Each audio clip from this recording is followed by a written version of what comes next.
Hi, Chris.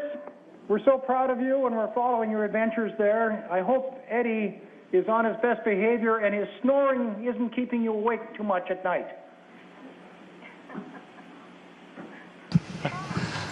Eddie, lions make a lot of noise when they snore, but we've been keeping Eddie inside a container, inside a cupboard, so his snores have been muffled. But he rode up to space with me, and he's been flying in space the whole time with me, Your Excellency. Thank you for giving him to me. Chris, be careful he doesn't sneak out of that cupboard. He's quite an adventurer, as you know. We got a whole bunch of great students here with some questions. Let's get on with them. Yes. We have a first question here for you. Hello, my name is Emily Zhu, and I'm in grade 6.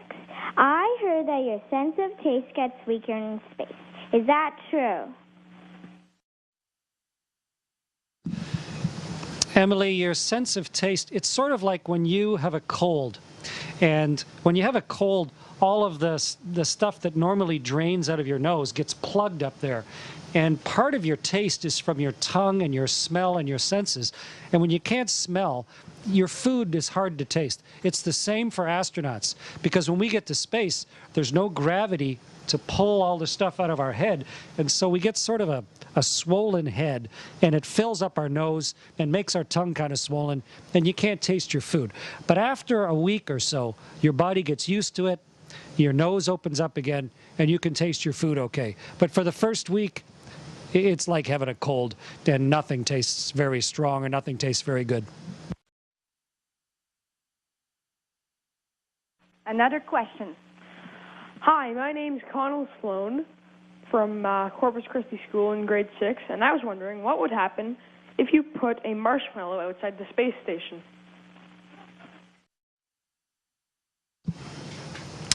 Well, you can see right through that window there, that's outside the space station.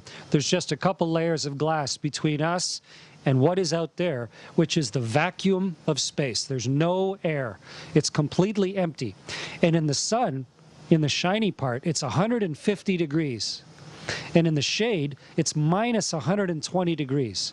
So let's take your marshmallow and take it outside. Well, first, there's no pressure. And in a marshmallow, there's all that sort of air pockets all trapped in there. That's what makes it all spongy. So your marshmallow would swell right up. And then if it went outside in the dark, if we were behind the Earth, your marshmallow would swell up and freeze. And so you'd have like a marshmallow snowball. And if your marshmallow was in the sun, if you went out on the sunny side, it would swell up and get all gooey. Not like roasting a marshmallow, but you'd have a big gooey mass of a marshmallow, sort of like a big eyeball or something. So marshmallows wouldn't be very good on the outside of the spaceship. But if we had a marshmallow on the inside of the spaceship, I'd eat it.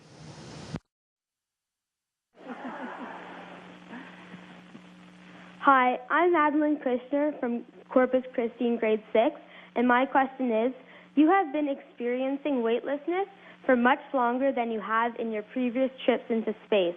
Do you find there's a difference?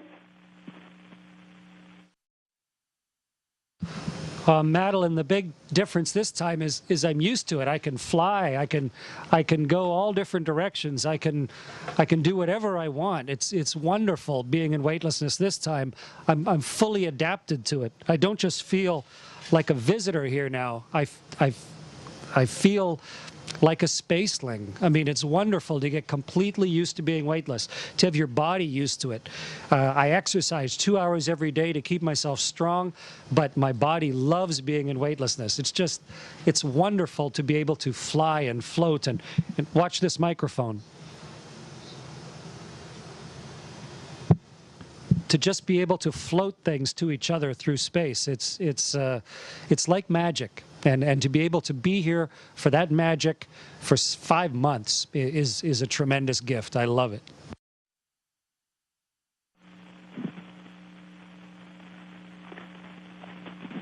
Hi, my name is Nicholas Yankovic from Corpus Christi School in grade 6. My question is, how do you wash your hands with soap and water in space? How do we wash our hands? Nicholas, I brought something to answer your question. Look closely at the camera. You can see this. It is no rinse body bath. No rinse body bath. And it's a bag with a straw. So now let's demonstrate. Okay, it's time to get clean. I'm going to squirt some water out.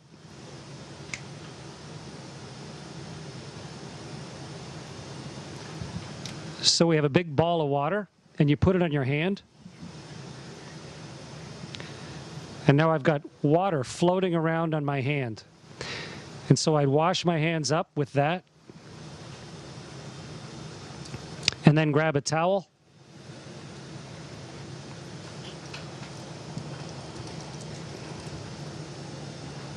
And dry them off. So that's how we do it.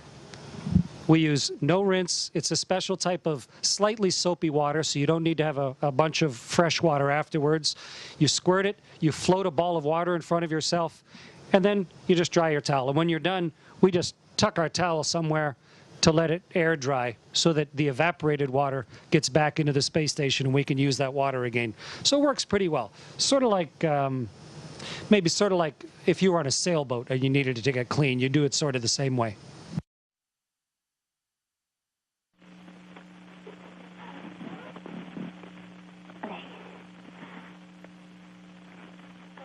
Hello, my name is Melissa, and I'm in grade 6. And I would like to know, is being in zero gravity like swimming underwater? Yeah, it's sort of like swimming. Next time you're in a swimming pool, if you got a nice indoor pool there somewhere in Ottawa that you go to, or in the summertime when you're in a lake or a river, try getting out in the water and completely relaxing every muscle. Relax every muscle in your body, like I am right here. And if you look at my arms aren't down by my sides like on Earth. My arms float up. And they sort of the same as water because there's no gravity pulling them down. And your whole body's like that. My knees come up. Even my shirt floats up around me. So it's more like floating in water all the time, not swimming in water, because you can't pull against the air. It doesn't, I'll show you, it won't take me anywhere. It doesn't, I just stand here because the air is not as thick as water. So, so it's more like just floating in water forever. It's a beautiful freedom. It's lovely to be able to just float around. So try it next time you're in a pool.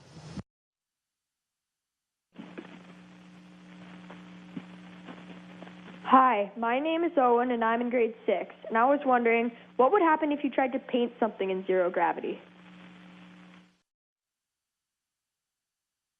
Tried to paint something in zero gravity. Well, we do a little bit of art up here, but we don't have paints because most paints have a smell to them. You know, when you open a can of paint, it's got that strong smell. And on Earth, you know, paint fumes, you don't want to be locked in a small room spray painting because the fumes get really strong. Well, the space station is closed.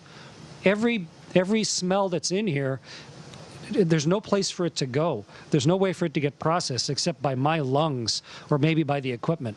So most paints wouldn't be a good thing up here just because of the strong smell that they have and the chemicals that would come out of them. But I think a little bit of painting would be nice. We have artists who are astronauts who can draw and color, use charcoal. So I think a little bit of painting would be good, but everything comes up here pre-painted. Hi, my name is Tom Lane, and I'm in grade 6. I'm wondering, how long did it take to build the International Space Station? Tom, the space station is big. I wish I could show you it all. It's huge. It's the size of 5 hockey rinks. It's very big. And each piece came up one at a time, and we put them all together. The Canadarm, our big robot arm, reached out and grabbed each piece and attached it as we built the station and made it bigger and bigger. And the very first piece came up 15 years ago in 1998. I was working down in Mission Control that day, and we've slowly built it. I helped build it back on my first flight up here back 12 years ago. People started living here, I think, 12 years ago, and I'm on Expedition 35, so we've had people living here for a long time, and we're still adding to it. There's still pieces coming up. I think you read maybe this week that there's a module that's inflatable that we're going to bring up in a couple years, and the Russians still have a laboratory to come up. So it's slowly getting built. It's like a city that you can never really say it's finished. It started a long time ago, and we slowly add to it and make it bigger and more capable. And right now it is the biggest, most powerful, most capable human building laboratory in space that humanity has ever built.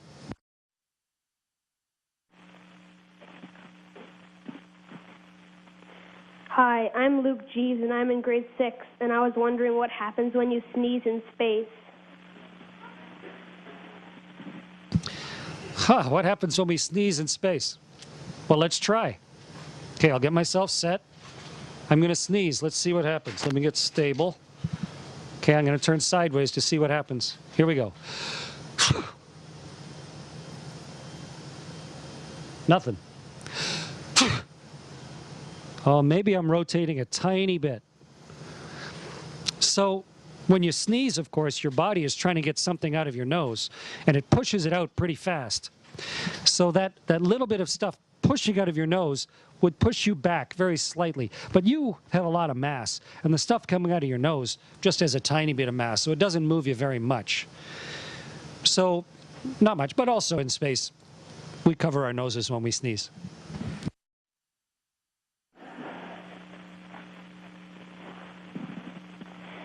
Bonjour, je m'appelle Yosri et je suis en 5e année. La question que je veux vous poser, c'est comment dort-on dans l'espace?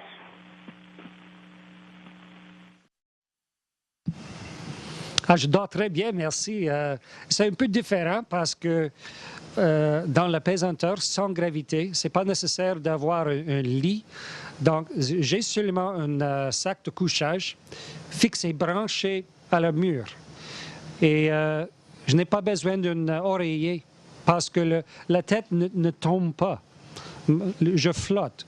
Et donc, pour dormir, je juste utiliser le sac de couchage, flotter à côté de la mur, brancher un peu avec le velcro sur le mur et relaxer et dormir. C'est très confortable. Je pense que c'est beaucoup plus confortable de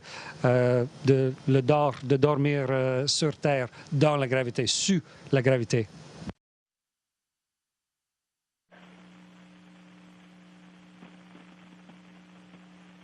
Hi, my name is Graciela Penafather Moreno, and I'm in grade 5.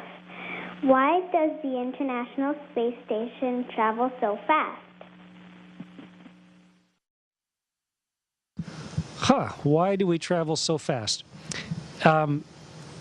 We stay in space because we're going fast. We're going around the moon, or I'm sorry, we're going around the world like the moon goes around the world. And let me explain it like this. If you went outside of the museum that you're in on the roof and jumped off the roof, gravity would pull you right down and you'd get hurt. If you ran right across the roof really fast, run, all the way across the roof and jumped off, you'd go quite a ways, but you'd still fall and hit the ground. Well, imagine if you could go across that roof so fast, that you, as you fell, as you came off the roof, the earth curved underneath you, so that you were falling, but you were going so fast that the earth was curving away from you, so you never actually hit the ground. You just kept falling, and the earth kept curving. You have to go really fast, 8 kilometers a second, 28,000 kilometers an hour. But if you can get yourself going 500 kilometers a minute, then you will be weightless because you'll fall at exactly the same speed that the Earth curves. And that's why the space station has to go so fast to stay in orbit and to stay weightless.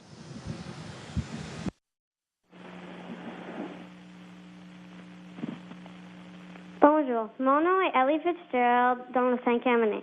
Mon question est quel genre de nourriture est-ce que les astronautes mangent? La nourriture.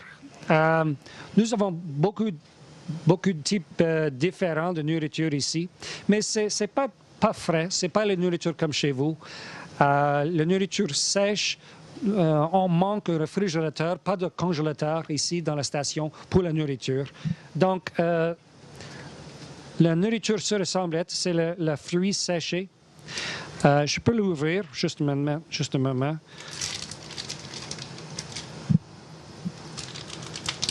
Le microphone flotte aussi. Donc, ça c'est quoi les pêches? C'est la nourriture de l'espace. Et c'est pas pire. Et aussi, comme ça, c'est quoi? C'est le sudak. C'est de Russie. C'est comme le saumon. Et ça ressemble comme sur Terre, avec les légumes. Donc, c'est pas tellement délicieux, mais c'est assez bien. Et c'est pas le maman qui a préparé la nourriture. C'est pas comme dans un restaurant, mais c'est assez bien pour la santé. Et pour la santé des astronautes, pour moi, c'est parfait.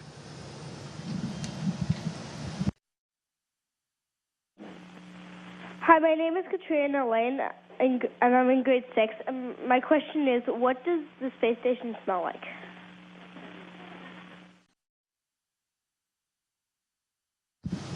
What does it smell like?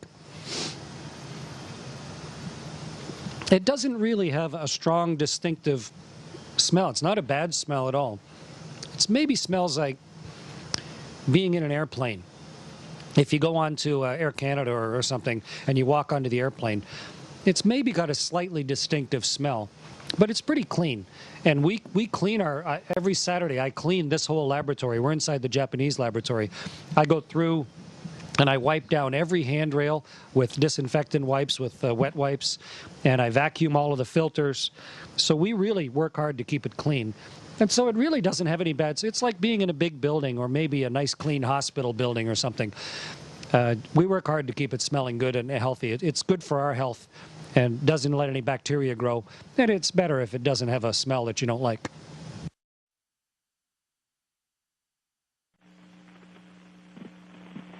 Hi, my name is David Greenwood, and I'm in grade 6, and I was wondering about how much space junk is there in the Earth's atmosphere that you can see from the space station?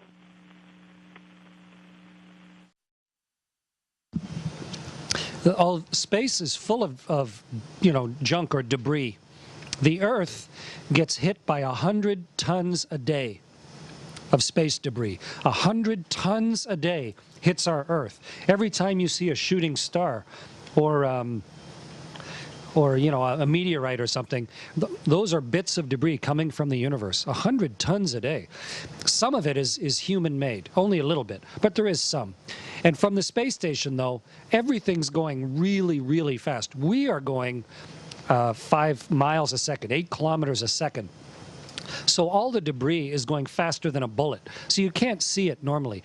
The only time I've ever seen space debris is when it burned up in the atmosphere underneath me, and I watched a meteorite burn up in the atmosphere. And that was kind of a spooky feeling, because that meteorite could have hit us and not just been caught by the Earth's gravity into the atmosphere.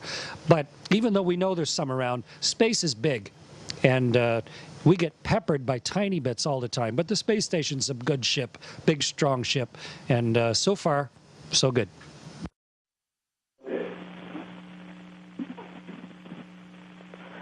Hello, I'm Sam Lyon, grade 6, and I was wondering if you play any games in space that you can't play with gravity, or games that become more difficult or fun in 0G.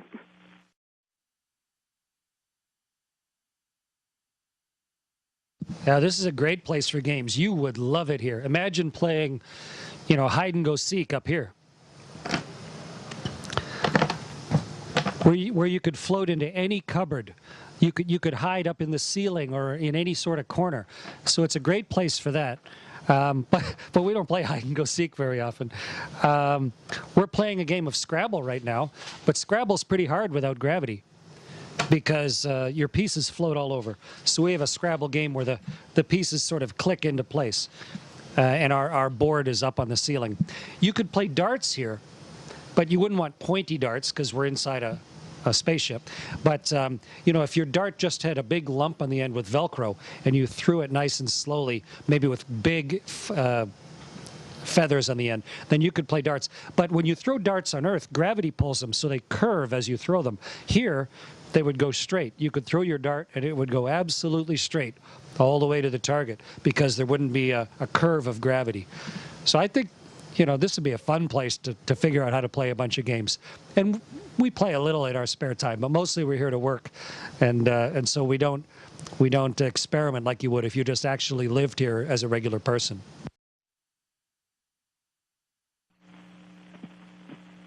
Hi, my name is Niket. I'm in grade 6. I just want to know who or what inspired you to be an astronaut. Well, you're in grade 6, so you're probably about 10 or 11, maybe 12 years old, probably 10 or 11.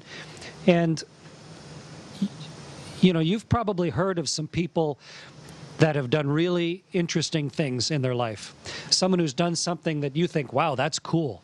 Or you've seen someone do something and you think, oh, that's not good. Well, you're going to grow up to be one of those people. You're going to grow up to be somebody, and you're going to do something when you get to be an adult. And when I was your age, I looked at what some of the people were doing, and I watched the very first people walk on the moon. The very first 2 human beings walked on the moon when I was 10 years old, almost 10. This summer I turned 10. And that's what inspired me. I just thought, I'm going to grow up to be something. Why don't I grow up to be that? That looks like an interesting thing to do. And I knew it probably was impossible, but I thought if I don't try, it's definitely going to be impossible.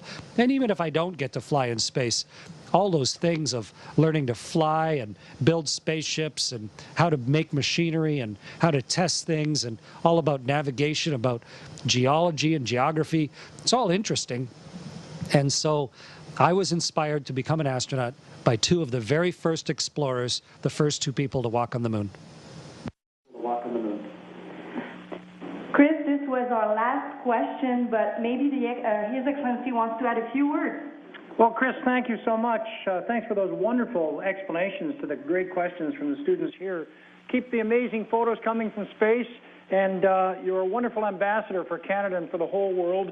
Be sure that Eddie stays on best behavior and keeps his notes, because when you and he come back, we're looking for some tremendous stories. Thanks, Chris. Bravo. Thanks, Chris. Thanks, His Excellency. Thank you so much. Merci.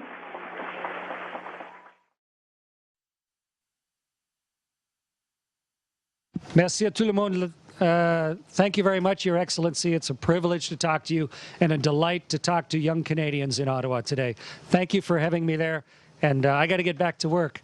But it's a great museum. There's a lot of Canadian history there. Enjoy your time. And nice to see you all. I will take care of Eddie for sure. Bye now.